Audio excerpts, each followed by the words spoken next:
In this video, I'll show you how to create AI apps with Google AI Studio in 2026. Google AI Studio can help you experiment with Gemini and turn your ideas into AI-powered applications. In this tutorial, I'll walk you through the basic workflow on a PC or laptop.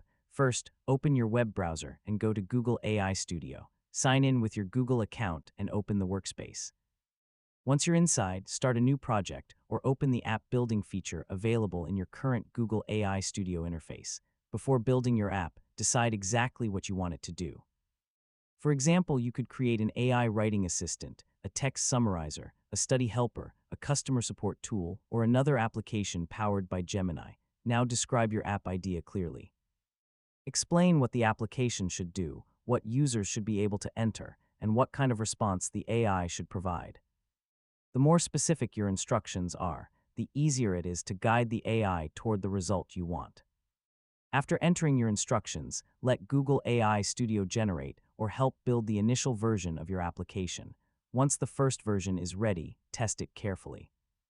Enter different examples and see how the application responds. If something doesn't work correctly, describe the problem clearly and ask the AI to improve or fix that specific part.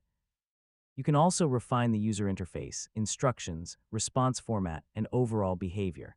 Make small changes and test the app after each important update. If your application needs an API connection or other developer configuration, follow the